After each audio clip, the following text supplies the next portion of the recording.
In the dry states of the Southwest, there's a group that's been denied a basic human right. In the Navajo Nation today, a third of our households don't have running water. But that's not something they chose for themselves. Can the Navajo people reclaim their right to water and contend with the government's legacy of control and neglect? Our water, our future, our water, our future. That's in the next season of Reclaimed, the lifeblood of Navajo Nation. Listen now wherever you get your podcasts.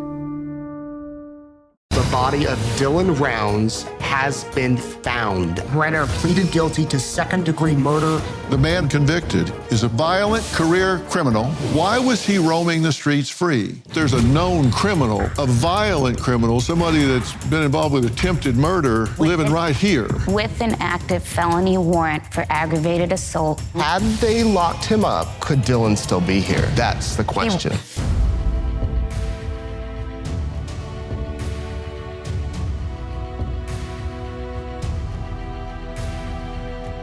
19-year-old Dylan Rounds had a sweet smile and disposition to match. His mom says he had a work ethic you just don't find in most young people today. He cared more about working on his farm than playing video games. That farm that he had worked so hard to buy is also where he mysteriously vanished and where his parents believe he was brutally murdered. The man convicted is a violent career criminal who, despite a laundry list of convictions, was walking free on the same streets as this innocent teen. This is Dylan Rounds, and he is currently missing out of Lucin, Utah, and his family needs your help if you're from the Idaho, Utah, Nevada area. Some breaking news in the Dylan Rounds case. James Brenner, the man who was squatting on property near Dylan's farm out in Lucin, Utah, was charged today with murder. James Brenner is charged with aggravated murder and desecration of a human body. He limped into the courtroom wearing an orange jumpsuit, handcuffs, and cuffs around his ankles. We have some breaking news to bring you right now. The body of Dylan Rounds has been found. Dylan Rounds, his remains have been found in the remote area of Lucin, Utah. As part of a plea agreement, Brenner led the investigators out to the site where the remains were, and they have been recovered. Brenner will serve 3 to 30 years in prison for killing the young man from Idaho and dumping his body in the remote Utah desert. Brenner pleaded guilty to second-degree murder and 2 counts of possession of a firearm by a restricted person. Brenner had nothing to say during the sentencing hearing today. Brenner had an outstanding warrant for allegedly beating a man with a lawn chair. He had also served time for attempted murder. Why was he roaming the streets free? Across America, woke lawmakers, mayors, prosecutors, and judges have lost control of their towns and cities. They're implementing no cash bail and not holding convicted criminals accountable. Chaotic scenes from Oakland, California, a city now notorious for its violent crime. Oakland Mayor Sheng Tao, who's been in office just 1 year, already facing a recall from dissatisfied voters. Police say they're working alongside community members and law enforcement partners at all levels to deploy resources strategically to combat criminal activity. A violent carjacking spree, the latest senseless crime to rock the nation's capital. Mohammed, a Grubhub delivery driver, has seen and experienced enough. Many blame what they see as lenient laws that put repeat offenders back on the street, as well as a drop in arrests and prosecutions. Well, that is all too typical. The justice system has seemingly gone soft. It is putting perpetrators' rights ahead of victim rights. When you look at Dylan's photo, you may be reminded of your own sons. His mother, Candice, says her child paid the price of our country's flawed justice system with his life. And all she has left of him is a pair of his blood-stained boots. My son is Dylan Jamie Rounds. At the age of 18, Dylan was able to purchase 620 acres to start his own farm. That's how passionate he was about it. He was a very hardworking kid. From the time he was little, that's what he wanted to do. He wasn't your typical teenager. Dylan was last seen on May 26, 2022. He spoke with his grandmother on May 28th. Dylan was moving his truck to the shed because it was raining. The property that the shed is on is also where James Brenner was squatting. On May 30th, we found out that nobody in the family had spoken to Dylan, so we all headed to his farm, and I reported him missing on the way to his farm. When we got to Dylan's farm, it was so unusual that he was not around. We knew there was something off. It was the beginning of a nightmare immediately. 2 hours into the search and rescue called Justin and I over, Dylan's father, because they'd found a pair of boots behind a dirt mound. We both looked at those boots and looked at each other, and our hearts dropped. We knew instantly they were Dylan's boots. There was a spot on them that appeared to be blood. James Brenner moved over after Dylan had already purchased his land and started working it. He was not the type of man that would make the hair on the back of your neck stand up. Come to find out about James Brenner, he has a violent past that stretches from Maine to Nevada and back to Utah. He served time for attempted murder before. After finding out about James Brenner's violent past, everything made a little more sense in our son's disappearance. It felt like I should have known. As a mother, you feel like you should know. Brenner had a felony arrest warrant in Box Elder County from 2021. I get very frustrated with knowing these criminals that are walking free because warrants are not executed, and that is what led to our son's homicide. Well, joining me now is Dylan's mother, Candice Cooley, as well as Nate Eaton, a reporter for East Idaho News, who has been covering this case from the ground since day one. Thank you both for being here. And Candice, I'm glad to meet you, but I'm really sorry for the circumstances. Right. Yes. It was May 28th, 2022, that Dylan called his grandmother, right? Correct. And that was the last time anyone heard from him. Correct. He tried to call James Brenner after he hung up with his grandma, but he didn't answer to let him know he was bringing the truck onto the property.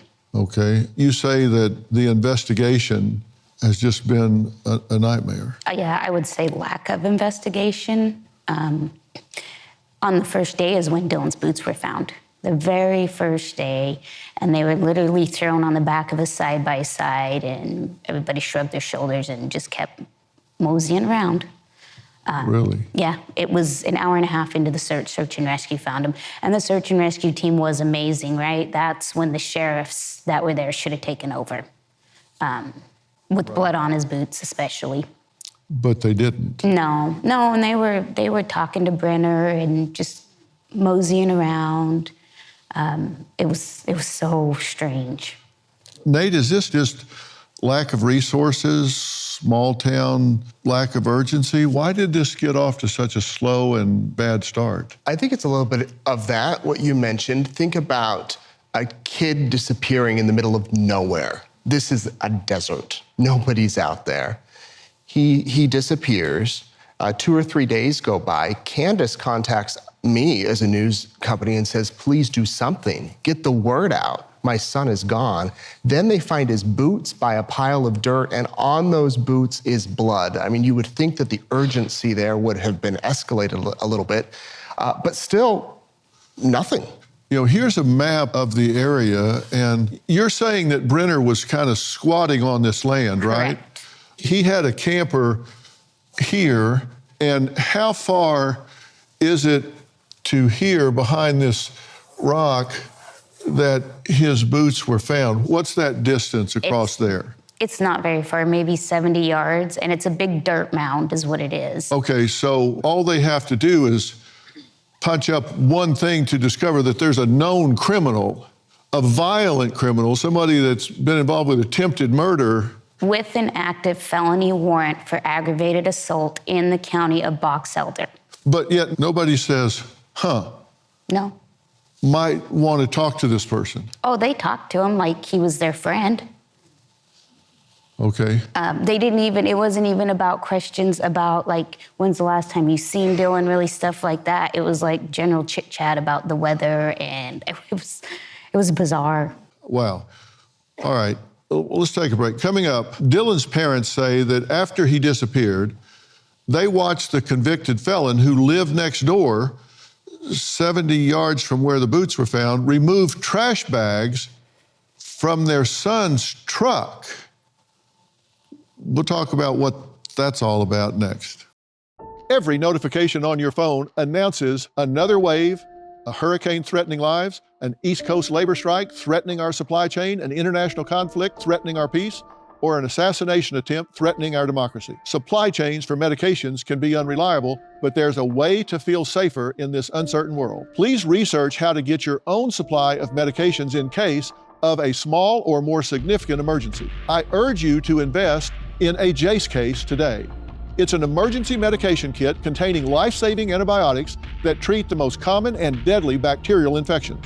You'll fill out a simple online evaluation and customize your case to include add-ons like ivermectin, EpiPens, and more. The time to prepare is right now. Mention my name and you can receive a discount on your Jace case. Just go to jace.com and enter promo PHIL at checkout. That's promo code PHIL at jace.com. Get the right meds the moment you need them.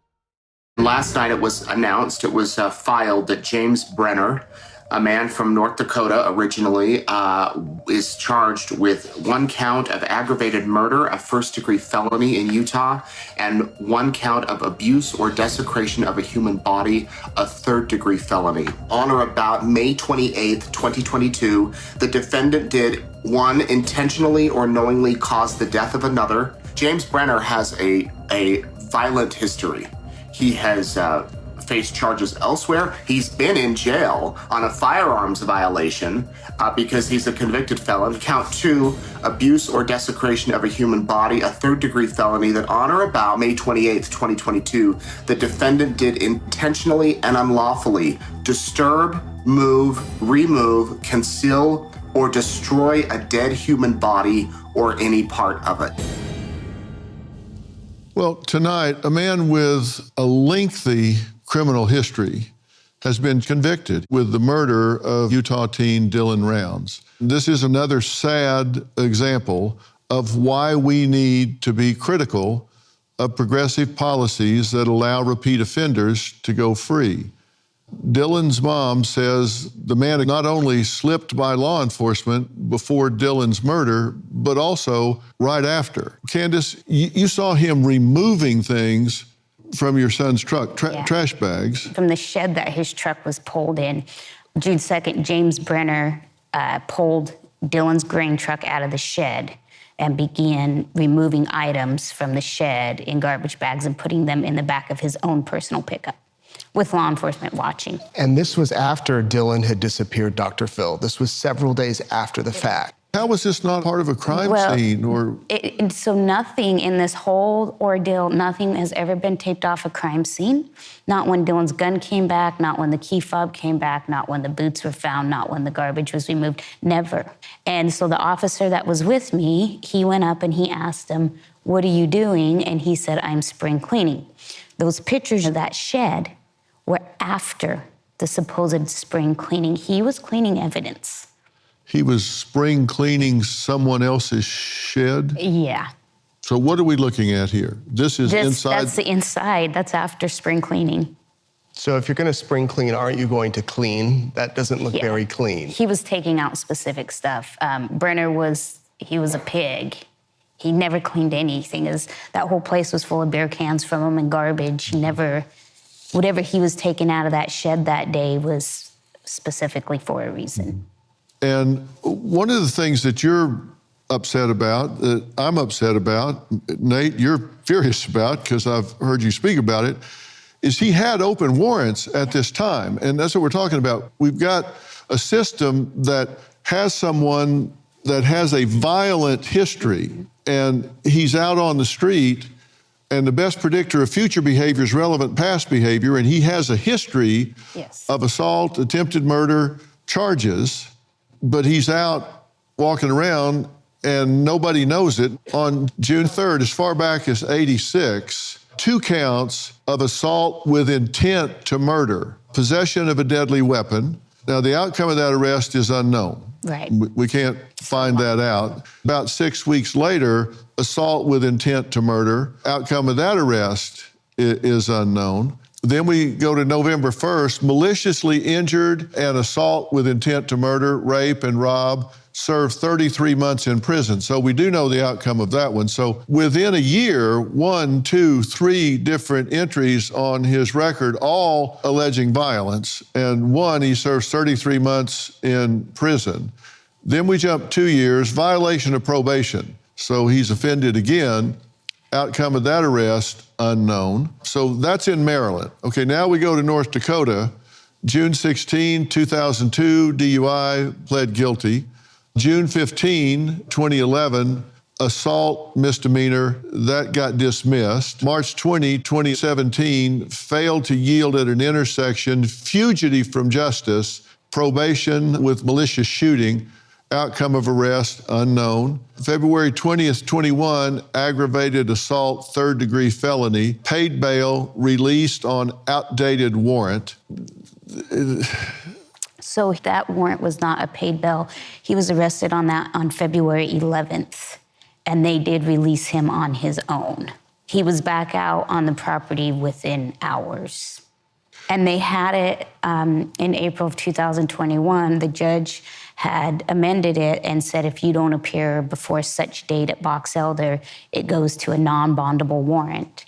And so you have Box Elder who finally arrests him on June 11th, and then you have Box Elder court system who doesn't even read their own paperwork that says it's non-bondable and just immediately lets him out on his own recognizance to go back to the place where my son was murdered. And that was a year before Dylan disappeared. The warrant was issued. That's your tax dollars at work. Had they locked him up and put him behind bars on the non-bailable warrant, could Dylan still be here? That's the question. That is the question. Well, coming up, investigators retrieved Dylan's phone from the bottom of a pond. On it, they found a horrifying recording. We'll tell you what it was when we come back. I've had a lot of people text me. Just last night I was texting some people, and they're trying to help, and I think they are, but a lot of them out there don't want to talk to the police. You don't want to use all of your time to chase down all these rabbit holes. We have been a lot, and I will, but I'd like some help with law enforcement to look into when they hear some things, it seems like they just think it's nothing. That has been a problem. We have had some stuff that actually needed to be looked into that they've called into Box Elder and they don't get a response. We had no idea what to do or where to go. We've never done this before. Yeah, and we didn't have help from law enforcement. I mean, it's like we said, we are not exaggerating when we say they left us in the desert.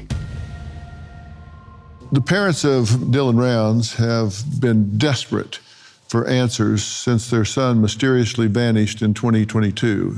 But they do have a video recovered from his cell phone, and it reveals some very telling information about what may have happened to him. A digital forensic download of the phone was conducted and led to the discovery of a time-lapse video. The video showed defendant with bloodstains on his arms and shirt as he's cleaning a gun. So Dylan's phone recorded, according to this, James Brenner cleaning a gun, and Brenner had bloodstains on his arms and on his shirt. Was the phone purposely turned on? Did James Brenner turn it on? Did James Brenner not know it was turned on? Did Dylan somehow, before he died, turn the phone on and record a long video? I mean, that is a needle in a haystack type of evidence. Candice, have you seen that video? No. And you don't want to see that? Nope, I have no reason to. What is the impact it has on you at this point? Well, there's a couple ways I've looked at it. If things went the way they should have in the beginning, we probably would have had Dylan in a matter of days. I honestly feel like we were probably walking over him before Box Elder removed us from the property. But if that would have happened, it wouldn't have brought my son back, right? And so now we have this fight for Dylan so that we can change laws and make a difference, because just getting Dylan back, that doesn't change anything. It's going to continue to happen to other families until people stand up and You don't know if the person sitting next to you is a violent criminal. You don't know if they have a warrant, and with law enforcement not doing their job, and then when they do, the justice system working against them and just releasing them, what does it do just to say we could have had Dylan back? Let's make a change. It's not unusual. The killer will try to trade the information for some lesser sentence or certainly some consideration. Do you think Brenner has or will try to make that kind of a trade? We will not make a trade that gives that man any chance of getting out.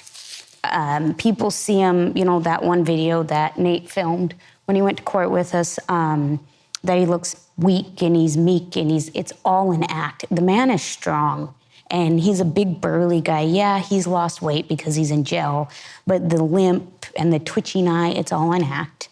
If he is let out, even in 15 years, he's going to turn to crime, right? Because he doesn't have any family. He doesn't have anybody to go to. He's going to get stuck in a halfway house, and then he's going to go harm somebody else to get what he wants. And we will not make a deal with the devil. We talk about this progressive court system where the basic argument from that point of view is that the system has failed the criminal. But we have to talk about whether criminals will reoffend or not. And according to the U.S. Bureau of Justice, 52% of people on probation in 2020 were felons. And federal offenders with violent priors are more likely to recidivate than nonviolent. And 53% of people arrested for murder had prior convictions. And 67% of federal violent offenders who are released get rearrested. So that's 2/3. And has the system failed these people in some way? Maybe it has. But my point is, you have to suppress the behavior before you try to rebuild the individual. It may be that the system has failed them, but you cannot take these people and release them on an unsuspecting, innocent society without telling anybody and expect there to be a good outcome. You have to suppress the behavior unless and until you are at a position where you can say, I can predict they're not going to reoffend. And unless you have empirical data to say that, you are turning known predators out onto innocent people. This is not hard math. Coming up, Candice says she searched her son's truck and home herself, and what she found chilled her to the bone. That's next. Are you overwhelmed with back taxes or unfiled returns? Well, you don't have to face them alone. Tax Network USA is here to help. Tax Network USA, the nation's premier tax relief firm, has negotiated over $1 billion in tax relief for clients. Our services include penalty forgiveness, hardship programs, and offer in compromise solutions for lump sum settlements. Whether you owe $10,000 or $10 million, our experts are ready to assist you. Even if you're behind on taxes due to missing personal or business records, Tax Network USA can guide you through the process. Protect your financial security with guidance from Tax Network USA. Our experts provide strategic advice on reducing or eliminating your tax debt. To schedule a complimentary consultation, call 1-800-958-1000. Visit tnusa.com/Dr. Phil. Don't let the IRS's aggressive tactics control your life. Empower yourself with Tax Network USA's support and take charge of your financial future. Visit tnusa.com/Dr. Phil today. Welcome to Finally Caught, a true crime podcast from the hit North American and UK television series. I saw the one girl with her throat cut and her abdomen stabbed and slashed. It's a gruesome sight. Bloodstains on the bed, wall. This is just the beginning of the journey. Each episode details a horrific murder and subsequent investigation in order to capture the killer at large. To the newly released first season of Finally Caught, available wherever you get your podcasts. On the first day of the search, we broke out the back window of Dylan's pickup to try to locate his guns. Neither of them were inside the pickup. From there, we searched the camper thoroughly, and there was no gun or key fob to Dylan's pickup. But the gun came back and was laying on the bathroom counter in plain sight. And my heart sank again. How did it come back? We knew whoever had harmed our son was out there searching with us, and it was so disturbing and eerie to look around at everybody and think, who was it? It began to feel like a game of Clue. Okay, Candice, you actually went in and dug around, and you know your son, Yeah. and you know what's his pattern and what's not and what he does. What did you find? We specifically were looking for his guns, like we said, so Dylan's father, Justin, broke out the back window of the pickup because his pickup was locked, which is totally just another, red flag. Dylan never locked it, and his pistol was always right there next to him on the door, but his clip was always in the center console. Neither were there. So we went in the camper and searched everywhere. On his bathroom sink was his gun case. And, you're just talking a little camper bathroom sink. So I opened it, I looked, medicine cabinet, we tear the whole thing apart, nothing. The next day we got sent down a rabbit hole and we all went to Montello. And that would have been Tuesday. On Wednesday, Dylan's little brother and best friend went into his camper and they called and said, do you want me to bring you Dylan's pistol? And I was like, what? Now, mind you, they did not know we were looking for it because they didn't enter until later. They had no clue we were looking for his guns. And it was laying right there by the gun case with the clip out of it on the bathroom counter. And Dylan never would have taken that out of his pickup, ever. So we bagged it up and we were so distraught and we were, no help, no guidance. And so we're all just kind of running through scenarios in our head, like who did this? We had a bunch of the locals out. So at that time it kind of spanned that, there's 15, 20 locals out there helping us. It could be any of them. So Detective Blauer and I went out to Dylan's camper. We took pictures of where the gun was found. And then the next day we go out and we're in and out of Dylan's camper. We were just everywhere. We were desperate, right? Did we miss something? And the key fob to Dylan's pickup is sitting in the same exact place. And at that point, that just kind of confirmed everything to me. So somebody brought those items back. Mm-hmm. You're there, you looked in that spot, mm-hmm. and you don't miss a gun. No, especially when you're specifically looking for it. And like I said, then we have the proof from the sheriff's office because they took pictures the next day, key fobs in the same exact spot. The other interesting thing too, Dr. Phil, is this is out in the desert. It's dusty, but there had been a bunch of rain, so it was muddy. Dylan's truck was power washed. Yeah. It was completely clean except the wheel. 2 wheel wells. They missed 2 wheel wells when they cleaned it. And Dylan did not wash his pickup. In fact, my husband has a picture of his phone that my son sent that said, it was like October 2020. It said, first time I washed my pickup since I bought it, and he bought it like almost a year ago. I mean, completely just, and you could see the pressure washer marks. Yeah. And it was in 4-wheel drive, and his transfer case was broken. He cussed it all the time. He'd never put his pickup in 4-low, and he couldn't even got in where the seat was. His knees would have hit the dash. He couldn't even got in. So there, it just, everything was just adding up. So that Sunday on June 5th, we were trying to figure out what to do. And so I texted Box Elder detective and I said, hey, should we take Dylan's pickup home? What should we do? And I got told, you folks do what you need to do. And I still have that message on my phone to this day. That's what I was told. Coming up, the way we sentence criminals and deal with victims needs to change. Prison time needs to properly reflect the crime. Rehabilitation needs to be enforced upon release. We'll talk to a lawmaker and former judge about how to make that happen next. Box Elder County's investigation in the beginning was absolutely negligent and disorganized to the point that there really wasn't one. They just left us out there. All of Dylan's family was organizing everything. We were doing all the searching, all the interviewing. We just did it all. No evidence was gathered in Dylan's case until almost a month after his disappearance. It was just an absolute nightmare. Tonight, Dylan Rounds' mother, Candice Cooley, is a real-world example of why we need to stop prioritizing criminals over victims. The man convicted of his murder was a violent offender walking free and committing other crimes. We are living in a world where criminals, and it's not in every venue and it's not with every judge, it's not with every prosecutor, but too many are no longer being held to account. Joining the conversation now is Tyler Clancy from Utah House of Representatives, also a former police officer, and Erleigh Norville Wiley, a former judge and the current DA of Kaufman County, Texas. Thank you both for being here. I really appreciate it. We're glad to be here. Thank you. You've been listening to everything that we're talking about here, and one of the things that I'm concerned about is the fact that we've got too many violent criminals on the street that have not been held to account for crimes that they have committed, and then they're reoffending before they're ever held to account for what they've done previously. What's our way out of this? You know, first we'd have to say to Dylan's mother that's here how sorry we are about what's happened in her family.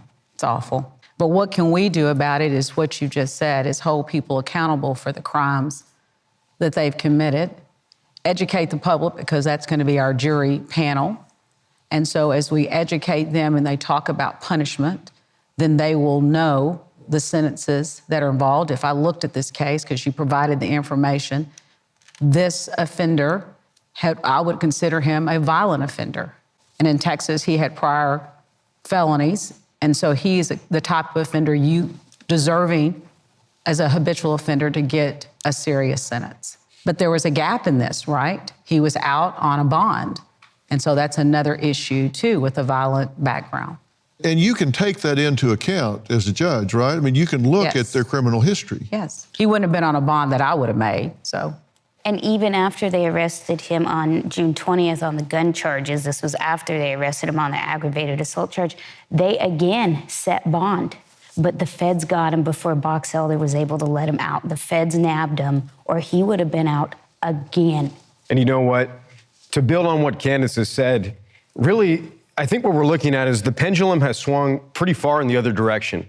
We've got to a point in our society where when someone commits a crime, we look at the criminal and say, well, what are these different factors that played into it, and completely ignore the innocent public.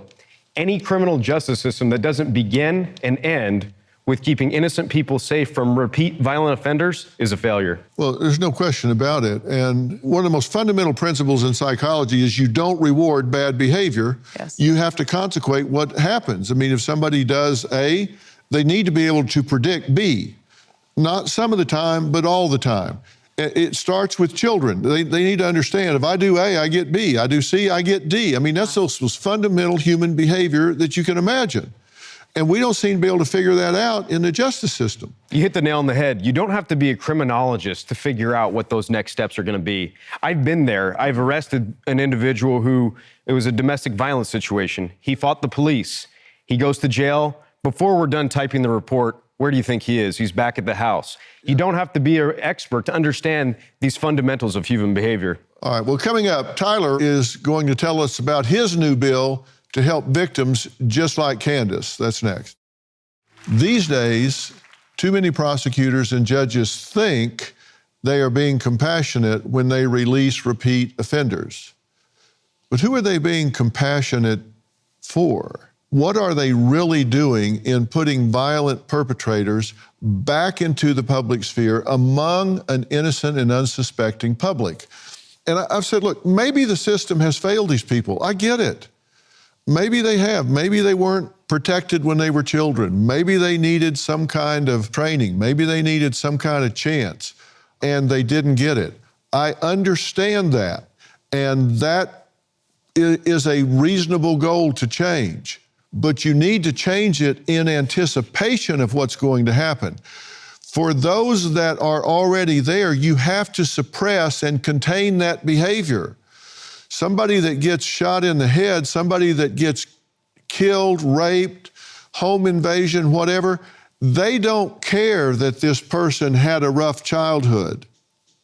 You need to change the childhood of the next group coming up. You need to give this person an opportunity to change their ways, but you don't do it while they are raping and killing children.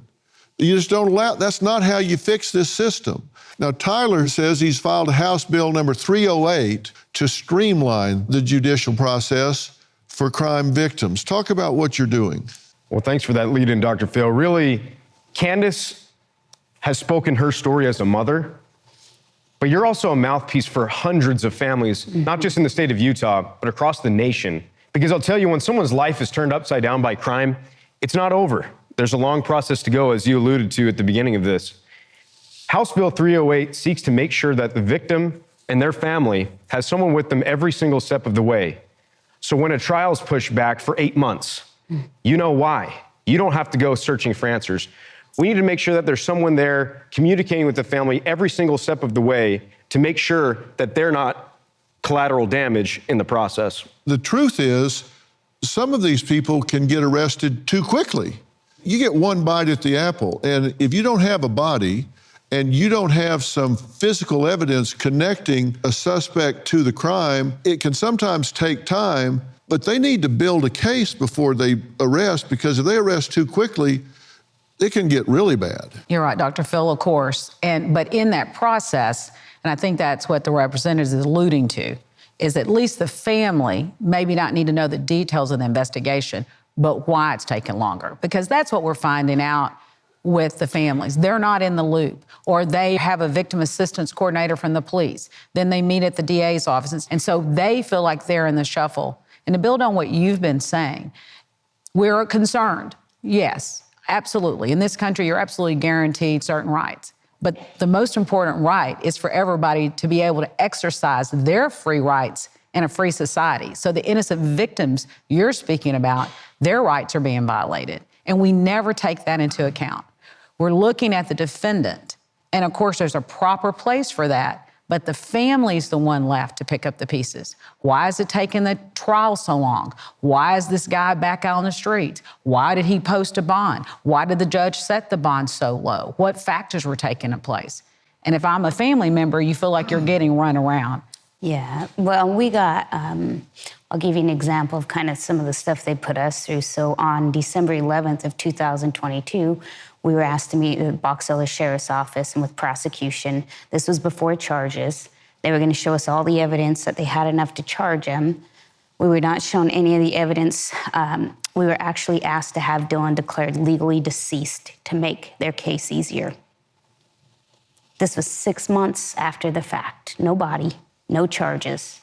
With a victim's right advocate right there, that's what they brought us in and asked us to do. Mm-hmm. I'll tell you, I actually still am a police officer. So when the legislative session ends, I jump right back into it.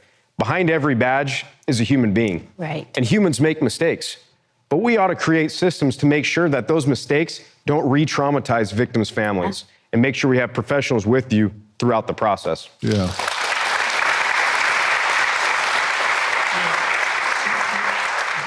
You see the result of this, and if you look at who's doing what in their jobs. As the crime rate in Oakland, California skyrockets, California Governor Gavin Newsom plans to deploy state attorneys to boost law enforcement capacity and is vowing to harshly prosecute suspects in violent crimes. Now, the city's woke district attorney, Pamela Price, has been blamed for the soaring crime rates after promoting liberal policies like lower jail terms to increase equity in the city. A portion of Newsom's statement reads, "An arrest isn't enough. Justice demands that suspects are appropriately prosecuted. Individuals must be held accountable for their crimes using the full and appropriate weight of the law." Now, he started talking this way right after he started being considered as a presidential candidate. Wonder if that has anything to do with it. Because if you look at the rising crime rates, Oakland isn't the only city seeing a rise in crime attributed to woke policies and beliefs. New data shows a rise in crime in mid-sized cities. According to research advocacy group Our America, in 2022, Pittsburgh had 71 homicides, the highest number in decades. They also saw a 46% increase in shootings from 2020 to 2021. Aggravated assaults nearly doubled in Henderson, Nevada in 2022. Robberies also jumped by 91% that year. And the group who conducted the study attributes the change to the defund the police movement. And, they push all of this to defund the police Then it all goes to hell and they start running 100% overtime. They start recruiting, trying to do everything they can to catch up. It just doesn't work. And you know, people that have businesses and live in the cities, they don't want less police. They want order. They want more police. James Brenner has been convicted of the murder of Dylan Rounds. Dylan is the latest victim to have paid the ultimate price for the failure of our justice system. A system where career criminals are given weak sentences and are let free to reoffend. I talk about this in my book, We've Got Issues. You hear all of these people that are saying, look, we've got too much incarceration. Look at the cost. Look at all the people. We lead the world in incarceration. That may be true, but have you looked at the cost of decarceration? Have you looked at the cost on society of turning these people out onto the street and letting them victimize innocent people again? Candice believes if James Brenner had been behind bars serving time for one of his many offenses, her son would still be alive today. Is that true? Yeah, I can't say that for sure, but if there are gaps in the information from one state to another state, from one court, from one judge to another judge, that gap needs to be closed. Well, we've got the information systems to do that, right? I agree with you, Dr. Phil, and that's one thing we worked on in the Texas legislature with the new system, to give all that information so that the judges have that at magistration, because the best predictor, as you said, of future conduct is your past. And that doesn't mean that it can't change, but that's not fair to the victims and the society that's out there. That is, it's just not right.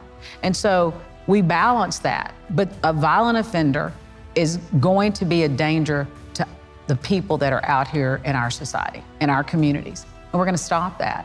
And that's what this family is making a call for. Because Dylan, if he would have made contact with that individual, may still be here. Yeah, it's a tragic story. Look, I want to thank my guest, and I want to thank all of you for watching this, and thank you for being here today.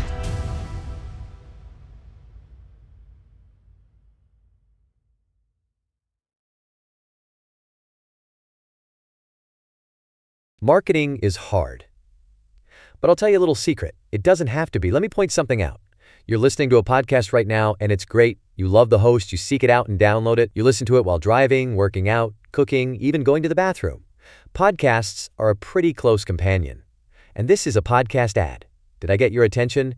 You can reach great listeners like yourself with podcast advertising from Libsyn Ads. Choose from hundreds of top podcasts offering host endorsements, or run a pre-produced ad like this one across thousands of shows to reach your target audience and their favorite podcasts with Libsyn Ads. Go to libsynads.com, that's Libsyn, ads.com today. In the dry states of the Southwest, there's a group that's been denied a basic human right. In the Navajo Nation today, a third of our households don't have running water. But that's not something they chose for themselves. Can the Navajo people reclaim their right to water and contend with the government's legacy of control and neglect? Our water, our future, our water, our future. That's in the next season of Reclaimed, the lifeblood of Navajo Nation. Listen now wherever you get your podcasts.